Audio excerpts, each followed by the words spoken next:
अब तुर्की में उस्मानी ख़ानदान के बहुत से अफराद सुकूनत पजीर हो रहे हैं। सुल्तान अब्दुल हमीद दोम के पोते अब्दुल हमीद काई तुर्की में उस्मानी ख़ानदान की नुमाइंदगी करते हैं।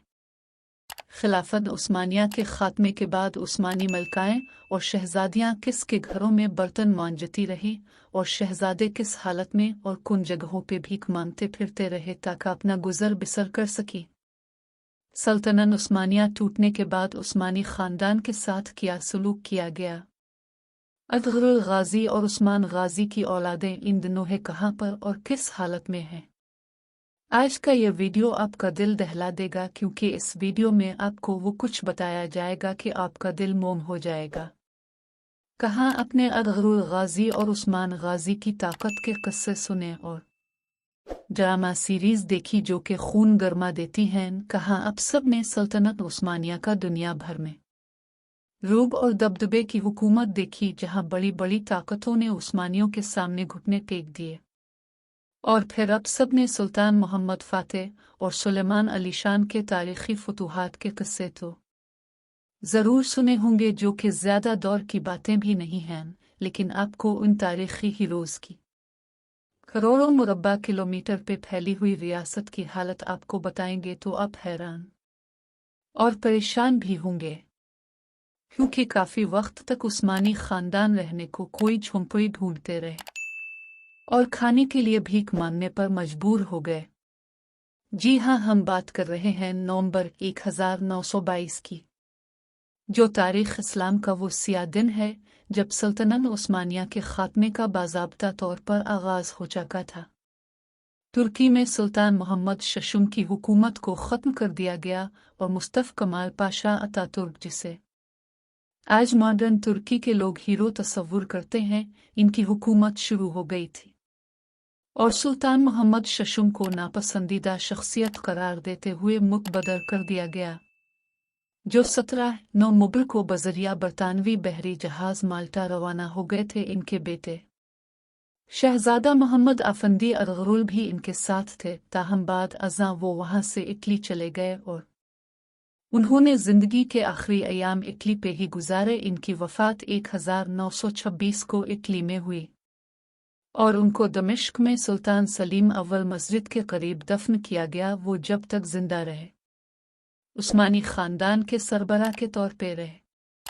दूसरी जानिब 19 नवंबर 1922 को इनके करीबी अजीज़ अब्दुल मजीद आफंदी को नया खलीफा चुना गया, जो 1924 में खिलाफत के ख़ात्मे तक ये जिम्मेदारी निभाते रहे। इसी के साथ तमाम उस्मानी ख़ानदान को जलावतन कर दिया गया।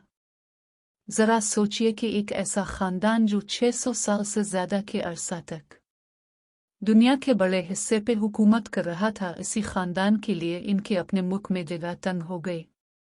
उस्मानी ख़ानदान शशोपंज में मुब्तला था कि यह आखिर इनके साथ हो क्या रहा है। जलावतन होने वाले ख़ानदान की तादाद 156 बताई जाती है। इनमें सुल्तान के साथ बहुत से शहजादे, बच्चे, शहजादियां और शाही ख़ानदान की ख़वातीन इनके साथ शामिल थीं और कुछ शाही ख़ानदान के नौकर वगैरह भी इनके साथ थे, जो अपने मालिकों का साथ कभी नहीं छोड़ना चाहते थे। इसके साथ शाही ख़ानदान के तमाम दामाद भी जलावतन कर दिए गए और उनको एकतरफा पासपोर्ट जारी किया गया। उस्मान को सल्तनत टूटने के बाद रात को ही घरेलू लिबास में यूरोप भेज दिया गया। शाही ख़ानदान ने कहा कि आखिर यूरोप ही क्यों, इनको किसी भी एक अरब मुल्क में भेज दिया जाए। लेकिन यहाँ पर दुश्मनों का मकसद उस्मानियों को सिर्फ शिकस्त देना ही नहीं था, बल्कि इनकी तज़लील करना भी था। जो इलाके उस्मानियों ने फतह किए हुए थे, अब उस्मानियों को वहाँ पर तार्क वतन की हैसियत से भेजा जा रहा था, ताकि दुश्मन अपने इंतकाम की आग को ठंडा कर सके। चुनांचे किसी को यूनान और किसी को यूरोप रवाना किया गया और आखिरी उस्मानी बादशाह सुल्तान वहीदुद्दीन और उनकी अहलिया को रातों रात फ्रांस भेज दिया गया। इनकी तमाम जायदादें भी जब्त कर ली गई थी। मौरखीन बताते हैं कि उस्मानियों को इनके अपने वतन से ही घरेलू लिबास और खाली जेब के साथ इस हाल में रुखसत किया गया कि एक पाई तक इनके पास न थी। कहा जाता है ये वक्त इचाका था कि सुल्तान वहीदुद्दीन के शहजादे मुनचियापा कर पेरिस की गलियों में भीख मांगा करते कि कोई उन्हें पहचान ना ले। फिर जब सुल्तान की वफात हुई तो कनीज़ा इनकी मैयत को किसी के हवाले नहीं कर रहा था, क्योंकि सुल्तान के ऊपर दुकानदारों का कर्ज चढ़ा हुआ था। बिलाखिर मुसलमानों ने चंदा इकट्ठा करके सुल्तान का कर्ज अदा किया और उनकी मैयत को शाम रवाना किया गया और वहां पर वो सुपुर्द खाक हुए। 20 साल बाद जिन्होंने सबसे पहले उस्मानी खानदान के बारे दरियाफ्त किया और उनकी खबरगिरी की, वो तुर्की के पहले मुंतखब वजीर आज़म अदनान थे। शाही खानदान की तलाश के लिए वो फ्रांस गए। पीरेस के सफ़र में कहते फिरते थे, मुझे मेरे अब्बा अजदाद का पता तो बताओ, मुझे मेरी माँ से मिलाओ। बिलाखिर वो पीरेस के एक छोटे से गांव पहुंचकर एक कारखाने में दाखिल हुए। क्या देखते हैं कि सुल्तान अब्दुल हमीद की ज़ौजा 85 साला मलिका शफीका और इनकी बेटी शहजादी आयशा एक कारखाने में निहायत मामूली उजरत पर बर्तन मांज रही है। ये देखकर वजीर आज़म अदनान अपने आंसू न रोक सके और ज़ारो कतार रो पड़े। फिर मलिका का हाथ चूम कर कहने लगे, मुझे मुआफ़ कीजिए, मुझे मुआफ़ कीजिए। शहजादी आयशा ने पूछा, अब कौन है? कहा, मैं तर्क वजीर आज़म अदनान हूँ। इतना सुना था कि वो बोल उठी, अब तक आप कहाँ रह गए थे? अपने आने में बहुत देर कर दी और फिर खुशी के मारे बेहोश हैकर गिर पड़ी। अदनान जब इनसे मुलाकात करके अनकरा वापस गए तो उन्होंने सदर जलाल बियर से कहा कि मैं उस्मान के लिए मुआफ़ीनामा जारी करना चाहता हूँ और अपनी माँ को वापस इनकी सरजमीन पे लाना चाहता हूँ। जलाल ने शुरू में तो इनकार किया, लेकिन अदनान के मुसलसल इसरार पर सिर्फ औरतों को ही वापस लाने की तायद की। फिर अदनान मेंडर्स खुद फ्रांस गए और मलिक शफीका और शहजादी आयशा दोनों को फ्रांस से तुर्की ले आए। ताहम उस वक्त तक शहजादों को वापस आने की इजाज़त नहीं दी गई थी, लेकिन बाद आज़ाहिर शहजादों के लिए मुआफ़ीनामा जारी करके इनको अपने वतन अज़ीर तुर्की लाने का सहरा मरहूम अरबगान के सर जाता है, जब वो वज़ीर आज़म के मनसब पर फाइज हुए थे। फिर जब अदनान पर झूठा मुकदमा चलाकर इनको तख्तदार पर लटकाया गया तो बाकी इल्ज़ामात के साथ एक इल्ज़ाम यह भी था कि उन्होंने हुकूमत के ख़जाने से चोरी करके सुल्तान की अहलिया और इनकी बेटी पर खर्च किया है, इसलिए कि वो हर ईद के मौका पर मलिका और शहजादी से मुलाकात के लिए जाते और इनके हाथ चूमते और अपनी जुम्न खास और अपने ज़ाती सफ़े से 10,000 लीरा सालाना शहजादी आयशा और मलिका शफीका की खिदमत में पेश करते थे। जब अदनान मेंडर्स शहीद हुए तो बताया जाता है कि दूसरे ही दिन मलिक शफीका और शहजादी आयशा की बहालन सुजूद वफ़ात हो गई थी। उस्मानी सल्तनत के ख़ात्मे के बाद ख़ानदान का सरबराह वो मुंतखब होता जो पूरे ख़ानदान उस्मान में उम्र के लिहाज से सबसे बड़ा होता। 1926 में अब्दुल मजीद दोम उस्मानी ख़ानदान के सरबराह मुकर्रर हुए। 1944 में इनकी वफ़ात पेरिस यानी फ्रांस में हुई। इनके बाद 1944 में शहजादा अहमद निहाद चहारुम उस्मानी ख़ानदान के सरबराह मुकर्रर हुए। अब सुल्तान मुराद पंजुम के पोते और शहजादा मोहम्मद सलाउद्दीन के बेटे थे। ये 1937 में फ्रांस को छोड़कर लबनान मुंतकिल हो चुके थे। 4 जून 1954 बीरूत लबनान में ही इनकी वफ़ात हो गई। इनके बाद इनके आबाई शहजादे उस्मान फवाद उस्मानी ख़ानदान के सरबराह बने, जो कि फ्रांस ही में रहाइश पजीर थे। अपने भाई के बरक्स उन्होंने जदीद तर्ज़ ज़िंदगी इख्तियार कर लिया था। ये सिलसिला यहीं पर नहीं रखा, बल्कि इस सिलसिले के साथ हम आपको आज के दौर के उस्मानी ख़ानदान तक लेकर आते हैं।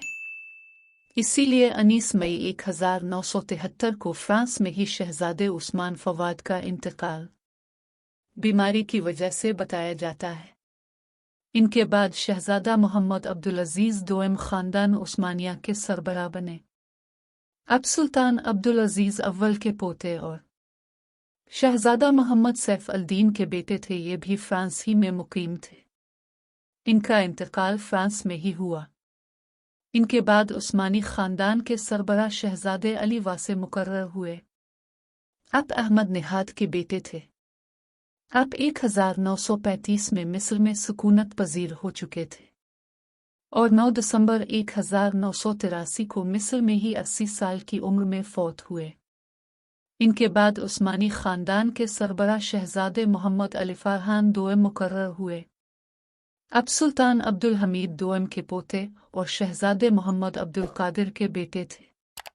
12 मार्च 1994 को फ्रांस में आप वफात पा गए। 1994 अतगरुल उस्मान खानदान इल्न उस्मान के सरबराह मुकर्रर हुए, जो सुल्तान अब्दुल हमीद के पोते और शहजादे बुरहान अल दीन के बेटे थे। जब 1924 को उस्मानी खानदान जिला वतन हुआ, ये उस वक्त ऑस्ट्रिया में ज़ेरे तालीम थे। इनको खबर मालूम हुई तो वो वहीं पर रहे और बाद में न्यूयॉर्क यानी के अमेरिका में मुंतकिल हो गए और काफ़ी अरसा वहीं पर रहे। कई बार उन्होंने हुकूमत के बुलावे पर तुर्की का दौरा भी किया। सन 2004 में ये तुर्की में ही सुकूनत पजीर हो गए। 24 सितंबर 2009 में 97 बरस की उम्र में इस्तांबुल तुर्की में ही इनका इंतकाल हो गया और उसके बाद उस्मानी खानदान के अगले सरबराह बायजीद उस्मान बने और वो अपने खानदान के साथ न्यूयॉर्क यानी कि अमेरिका में मुकीम थे।